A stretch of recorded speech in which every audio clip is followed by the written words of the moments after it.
In 1965, a steakhouse in Kansas City served a side dish so popular that regulars ordered it before they ever opened the menu.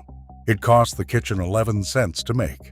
Today, it does not exist. Number 9 on this list was killed by a freezer truck. Number 3 required a rolling cart, a raw egg, and a waiter with nerve. These 25 side dishes made American steakhouses legendary until the chains replaced every single one with something cheaper. Hit that subscribe button. Let us count down. Number 25. Hot popovers with whipped butter. Before your steak ever arrived, before you even ordered, a basket landed on the table holding popovers so hot you could not touch them. Eggs, milk, flour, salt, 4 ingredients whipped into a thin batter and poured into blazing hot cast iron cups, where the steam inside blew them up like golden balloons. The outside shattered. The inside was custard soft and nearly hollow, a warm cave waiting for butter. Steakhouses in the Midwest serve them by the thousands because the ingredients cost pennies and the effect was pure theater. A dozen popovers cost the kitchen maybe 15 cents in 1962. When the chains arrived, popovers were the first casualty. They cannot sit under a heat lamp. They collapse within 20 minutes of leaving the oven, which means somebody has to actually bake them fresh all night long. The chains handed you a plastic-wrapped dinner roll instead and called it bread service. Number 24. Broiled garlic cheese toast. Not garlic bread from a foil bag. This was thick-cut white bread, brushed heavy with melted butter and fresh garlic, blanketed with grated cheese, and run under a broiler until the edges charred and the cheese bubbled into brown blisters. Texas steakhouses made it famous, and every roadside beef house from Amarillo to Bakersfield copied it. The bread came from the local bakery that morning. The butter was real. You could smell a table's order of cheese toast from across the dining room, and half the time the next table ordered it just from the smell. The whole thing cost the kitchen about a nickel a slice in 1958 and sold for $0.25. Pure profit, pure pleasure. Then the chains figured out you could buy pre-buttered frozen Texas toast by the case, thaw it, and pass it off as the same thing. It is not the same thing. Frozen garlic toast tastes like the freezer it came from. The original tasted like a Saturday night when your dad wore his good jacket. Number 23. Cottage fries. Before the shoestring fry conquered America, the steakhouse potato of choice was the cottage fry. Thick rounds of russet potato, sliced by hand on a mandolin, soaked in cold water, then fried until the edges frilled up golden and crisp while the centers stayed creamy. Some houses fried them in beef tallow, the rendered fat trimmed from their own steaks, which gave the potatoes a savory depth that vegetable oil has never once matched. A 50-pound sack of potatoes cost about $2 in 1960 and covered a full weekend of service. Cottage fries could not be rushed and could not be frozen, and that combination signed their death warrant. When frozen fry distributors showed up in the late 1960s promising identical fries in 90 seconds with no prep labor, owners did the math and surrendered. The tallow went next, swapped for cheap liquid oil in the 1980s. We traded the best fried potato this country ever produced for consistency and a lower labor bill. Ask anyone over 70. They remember. Number 22. Harvard beets. On the vegetable line of every white tablecloth steakhouse in the Northeast sat a steam pan of beets glowing like rubies. Sliced beets simmered in a glossy, sweet and sour sauce of sugar, vinegar, and cornstarch until they shined like they had been lacquered. The sharp vinegar cut straight through a rich ribeye, which is exactly why the pairing worked, and exactly what a modern menu consultant would never understand. A number 10 can of beets cost the kitchen under 40 cents and produced 30 servings. Legend says the dish took its name from the crimson of Harvard's football jerseys. And true or not, the beets sat on every steakhouse menu from Boston to Cleveland for 50 years. Then the chains built their salad bars, and cooked vegetables with actual sauces vanished in favor of cold bins of shredded carrot. Harvard beets did not fade because people stopped liking them. They faded because nobody under 40 was ever given the chance to try them. Number 21. Marinated cucumber and onion salad. Every supper club and steakhouse in Wisconsin, Minnesota, and Iowa kept a crock of this in the walk-in. Paper-thin cucumbers and sliced sweet onions drowned in vinegar, water, sugar, salt, and black pepper, sometimes with a splash of cream stirred in the Scandinavian way. It sat overnight until the cucumbers went limp and translucent and soaked up all that bright, sharp brine. Served ice-cold in a little glass dish beside a sizzling strip steak, it was the single most refreshing thing on the table. The whole crock cost the kitchen under $1 and lasted 3 days of service. This was the kind of side that never appeared in an ad, because the regulars would have rioted without it. When the chains standardized their menus out of a corporate binder, regional dishes like this one were deleted with a single memo. 100 years of Midwest table tradition, gone in a print run. Number 20. Corn O'Brien. Sweet corn sautéed in butter with diced red and green bell peppers and onion, seasoned with salt and enough black pepper to make it interesting. That was Corn O'Brien, and from the 1940s through the 1970s, it sat next to more American steaks than any vegetable except the potato. The peppers made it look festive. Red and green confetti scattered through the gold, and the butter made it taste like a holiday. Cooks made it from fresh corn in summer and canned corn all winter, and with enough butter, nobody could tell the difference. A serving cost the house maybe 6 cents. The chains replaced it with a scoop of plain frozen corn. No peppers, no onion, no butter worth mentioning, dropped from a bag into a steamer. Same vegetable, none of the point. Corn O'Brien was proof that a cook cared enough to dice a pepper. Frozen corn is proof that nobody in the building has to know how. Number 19. Green beans. Almondine. Say it out loud and you can hear the 1960s. Green beans, blanched until just tender, tossed in a skillet with browned butter and toasted slivered almonds until the whole pan smelled nutty and rich. In an era when a French word on the menu let you charge 15 cents more, almondine was the working man's taste of the continent. The beans snapped. The almonds crunched. The browned butter tied it to the steak beside it like they were made for each other, because they were. Almonds cost real money, about 70 cents a pound in 1965, which is exactly why the dish felt special, and exactly why the chains cut it. Corporate kitchens kept the beans and deleted the almonds and the browned butter, leaving a pile of plain steamed green beans that tasted like a hospital tray. Here is the quiet tragedy. Almondine takes 4 minutes and 1 pan. It was never hard. It was never even expensive. Not really. It was just 1 step more than the minimum. And the minimum is where the chains planted their flag. First pattern break. Here is what actually happened to the American steakhouse, and it happened fast. In 1965, a steak dinner was scratch-cooked by a crew of 6 in the back.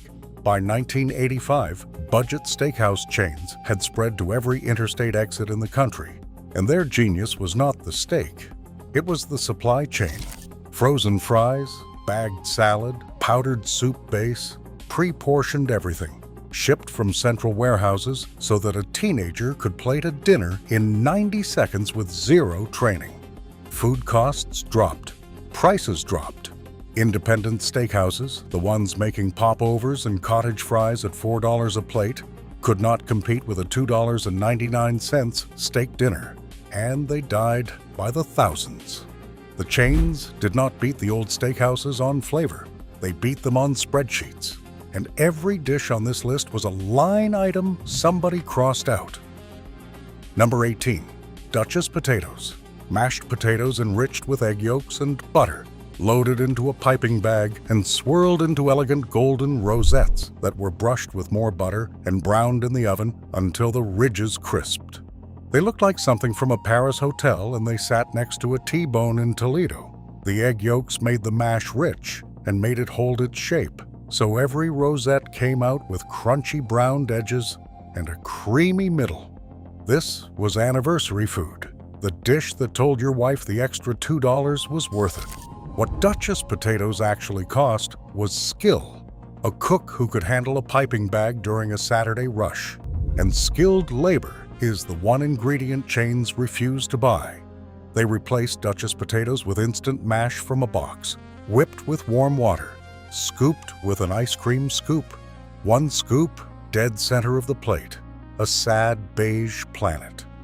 We went from rosettes to scoops in one generation and told ourselves it was progress. Number 17, hot cinnamon apples. The budget steakhouses of the 1960s and the 1970s actually invented some glories of their own before they cheapened everything. And this was one. Spiced apple rings, glowing red, warm and soft, served in a little dish right beside your chopped steak. Sweet, cinnamon heavy, a dessert hiding on the dinner plate. Kids begged for them. Adults pretended to order them for the kids. The apples cost the house about 4 cents a serving out of a giant jar.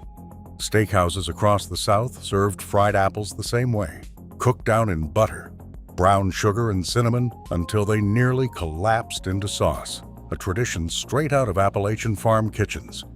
Then the accountants tightened the menus in the 1990s, and warm apples disappeared almost everywhere. Ask anyone who ate at a roadside steakhouse as a child in 1974 what they remember. It is not the steak, it is the apples. We let the accountants take the apples. Number 16, creamed pearl onions. This dish survived on steakhouse menus for the better part of a century, and your great-grandfather would have considered a prime rib without it incomplete.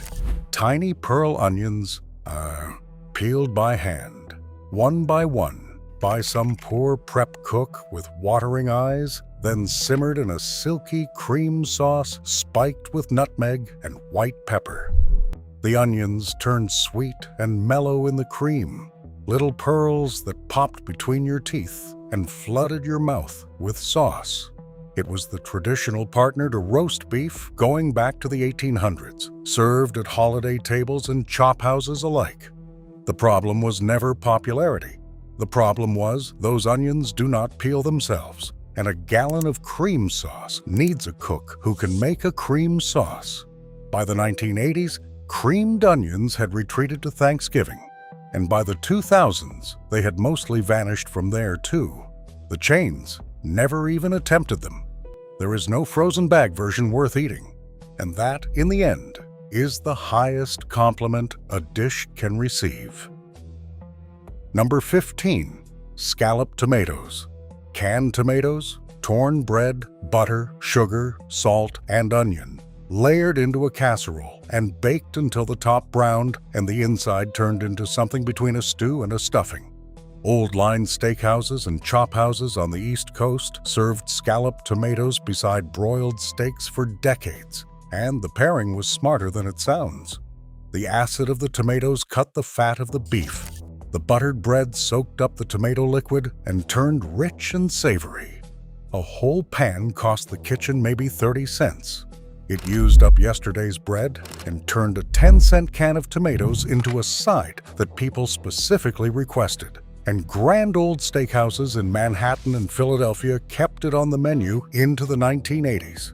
But scalloped tomatoes look humble, and the chains were selling the appearance of abundance. A brown casserole of bread and tomatoes did not photograph well, so one of the best pairings in American food quietly left the table. Number 14, rice pilaf made with real stock. There was a time when the rice next to your steak actually tasted like something. Long grain rice toasted in butter with minced onion until the grains turned golden, then simmered not in water, but in real chicken or beef stock, the kind made from actual bones in the back of the house. Sometimes broken pieces of vermicelli were toasted along with it, the San Francisco style that a famous boxed mix later imitated. Every grain came out separate, glossy and savory, seasoned from the inside out. Steakhouses offered pilaf as the sophisticated alternative to the baked potato, and through the 1960s and 70s, it held its ground. Then the chains discovered rice made from powdered base and hot water, or worse, par-cooked rice from a bag, and the pilaf that remained on menus became a beige filler that tasted faintly of salt and nothing else. Here is the thing about real pilaf. The recipe is not a secret. It is toast, pour, simmer, wait. What died was not knowledge. What died was the stock pot and everything downstream of it. Second pattern, break. Now here is the part the chains would rather you not think about. When a restaurant makes creamed spinach from scratch, the money you pay goes to spinach, cream, butter, and a cook's wages. When a chain serves creamed spinach from a frozen boil-in bag, most of your money goes to a food processing conglomerate, a trucking company, and a freezer. Same menu line, same price, completely different economy underneath. The great trick of the 1970s and 80s was convincing America the two versions were the same dish. Words like homestyle and signature and classic appeared on menus at the exact moment the homemade versions disappeared from the kitchens. Read that again. The language got more nostalgic as the food got more industrial. That was not an accident. That was the whole strategy. Number 13. Hand-breaded onion rings. Real steakhouse onion rings were a project. Thick slices of sweet onion separated into rings, soaked in buttermilk for an hour, dredged in seasoned flour, dipped in batter, and dropped into hot fat to order. They came out shaggy and golden. The coating fused to the onion, so that when you bit down, you got crunch and sweet onion together instead of pulling the whole onion out in one rubbery rope. A mountain of them arrived stacked on a spindle or piled high on a platter for the whole table. Onions cost 7 cents a pound in 1960. The entire tower cost the house maybe a quarter and sold for $1.50, and it was worth every penny because somebody stood there and made it. Frozen onion rings arrived in the 1970s. Uniform, pale, coated in a crust, engineered to survive a freezer, a truck, and a heat lamp. They pull out in one rubbery rope every single time. That rope is the taste of the spreadsheet winning. Number 12. The French fried onion loaf. For a few glorious decades, certain steakhouses served onion rings by the loaf. Hundreds of thin, battered onion strings pressed into a bread pan and deep-fried into a single golden brick, turned out onto a platter, and dropped in the middle of the table like a trophy. Texas steakhouses made it famous in the 1960s, and the idea spread across the Sun Belt like wildfire because it was cheap to make and looked absolutely unhinged in the best possible way. 2 onions, some batter, 1 fryer, and you had a centerpiece that made every other table jealous. Families tore into it with their hands. There was no polite way to eat an onion loaf, and that was the point. It turned dinner into an event.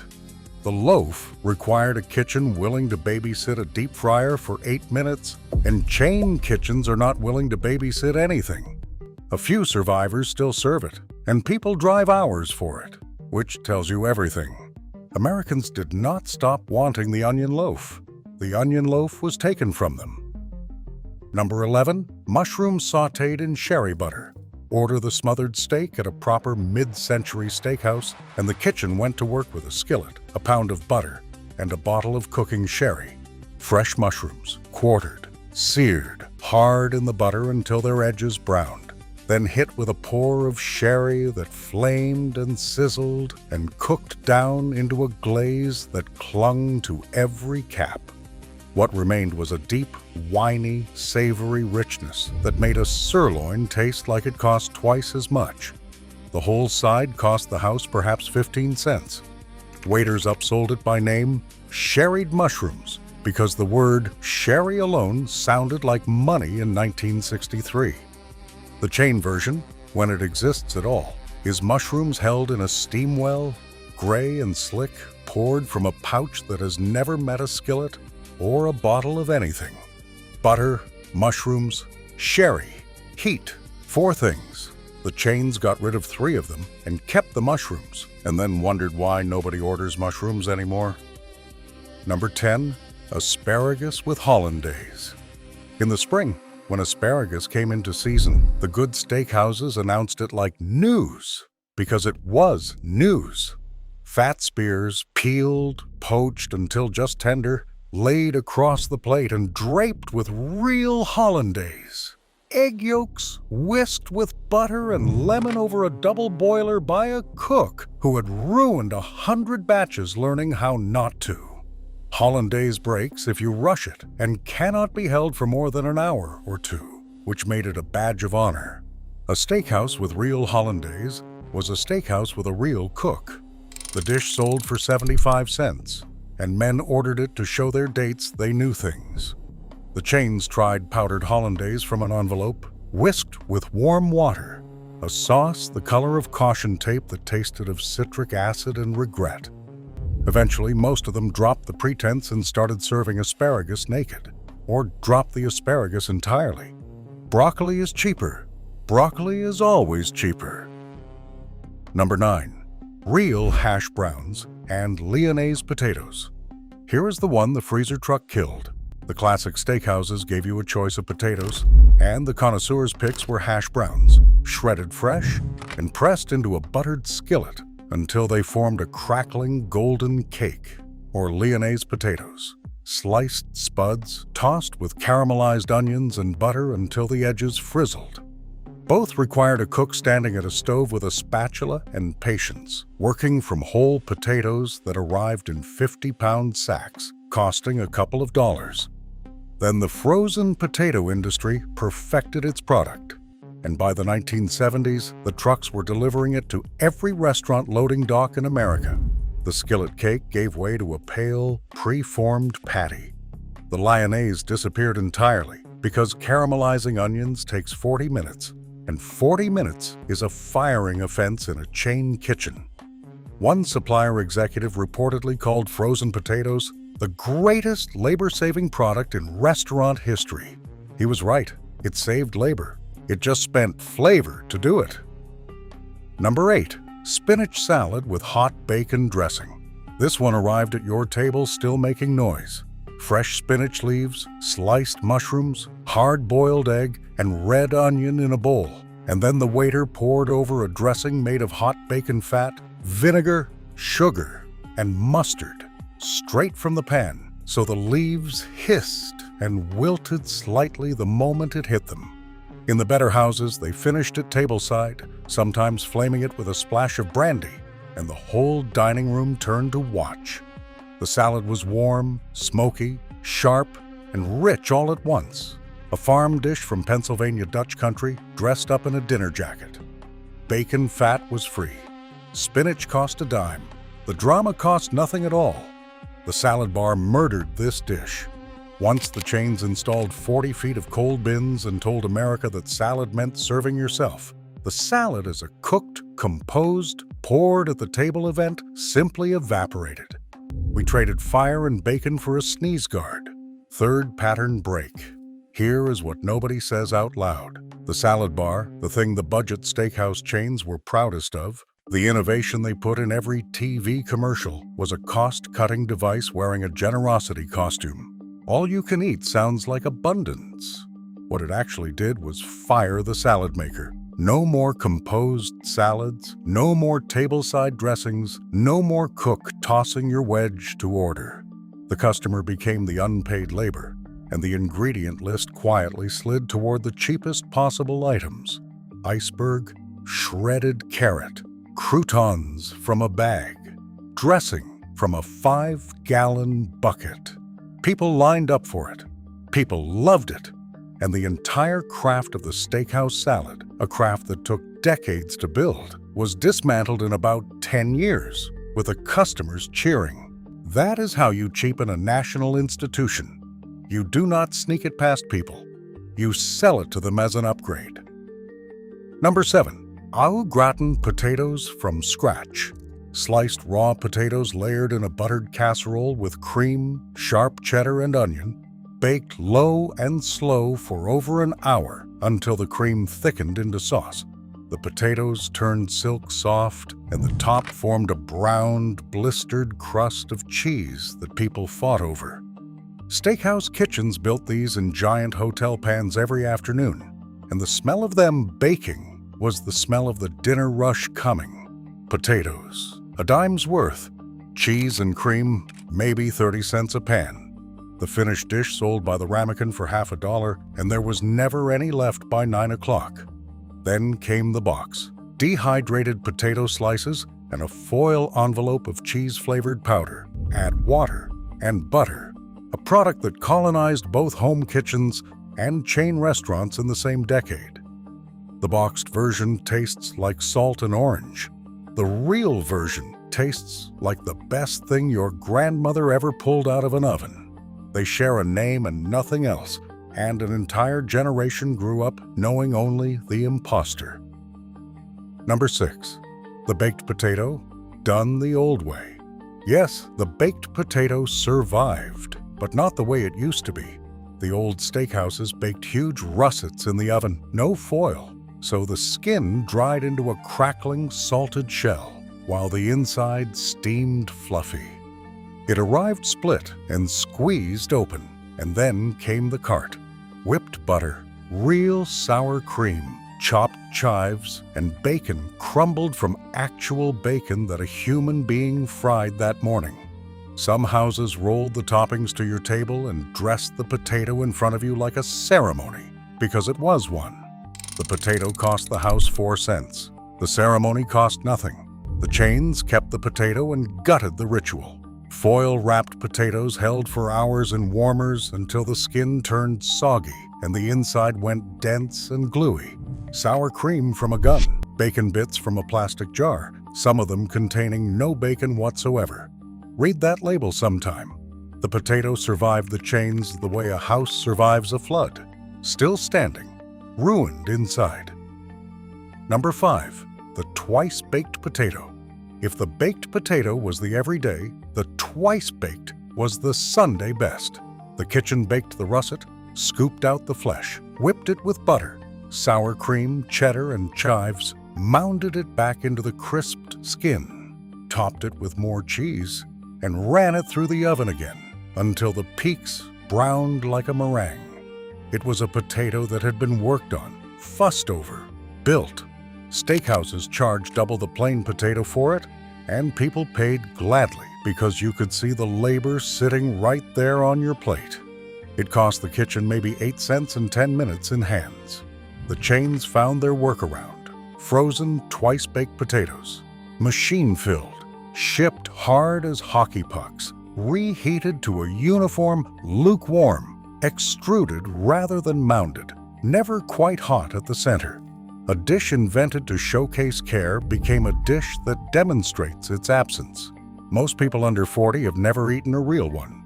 That is not their fault, but it is somebody's.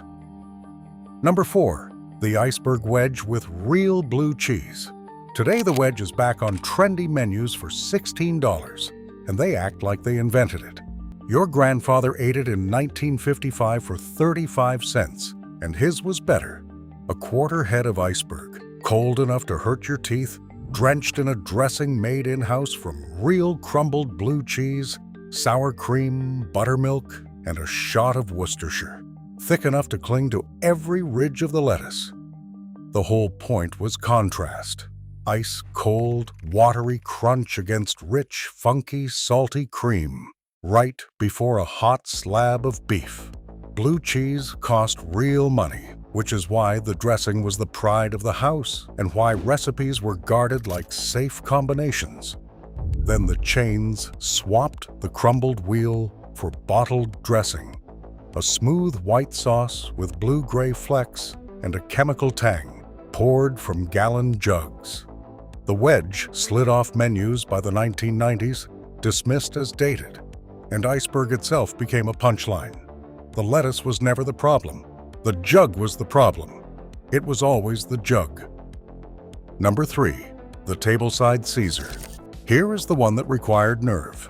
In its mid-century glory, the Caesar salad was not a menu item, it was a performance. The captain rolled a cart to your table carrying a big wooden bowl and built the dressing in front of you from scratch. Garlic crushed against the wood, anchovies mashed to a paste, mustard, Worcestershire, lemon squeezed by hand, olive oil in a thin stream, and then the move that made the whole room watch. A raw or coddled egg cracked in and whisked until the dressing turned glossy. Whole romaine, leaves tossed until coated, croutons cut from real bread, cheese grated over the top in a snowfall. The salad born in Tijuana in the 1920s had become, by the 1950s, the greatest show in American dining. Then food safety panic over raw eggs, the death of the captain's cart, and the chains' discovery of gallon jugs of shelf-stable Caesar dressing killed it in a single generation. What we call Caesar salad now, bagged romaine and jug dressing, is a photocopy of a photocopy. The original was theater. We turned it into a side you add chicken to. Number 2. Creamed spinach from scratch, the king of steakhouse sides, and the one the chains most completely hollowed out. Real creamed spinach started with fresh spinach, cases of it, washed leaf by leaf, blanched, squeezed dry by hand, and chopped. Then a cook made a proper cream sauce, butter, flour, whole milk and cream, seasoned with nutmeg, garlic, and sometimes a whisper of anchovy or bacon fat, and folded the spinach in until the whole pot turned a deep, luxurious green. The legendary steakhouses built their reputations on it. Regulars judged a house by its creamed spinach, the way wine people judge a list, and the great old rooms in New York and Chicago sold it by the ton. Spinach was cheap, the labor was not, and the labor was the flavor. The frozen, boil-in-bag version that conquered chain menus in the 1970s is spinach in white library paste. No nutmeg, no depth, no soul. Held in a steam well since 4 o'clock. Same 2 words on the menu. And an entire country slowly forgot that creamed spinach was ever something you could crave. Number 1. The relish tray. The meal began before you ordered a single thing. The moment you sat down, a tray arrived, sometimes silver, sometimes a lazy Susan spinning in the middle of the table, packed with crushed ice and loaded with celery sticks, radish roses, carrot curls, green olives, black olives, sweet gherkins, pickled watermelon rind, spiced crab apples, scallions, and in the Wisconsin supper clubs, little cups of liver pate and cheese spread with crackers. It was free, a gift, a welcome, a way of saying you are our guest and we are glad you came, rendered in vegetables and ice. Families remember the relish tray more vividly than the steaks. Kids built entire rituals around who got the last radish.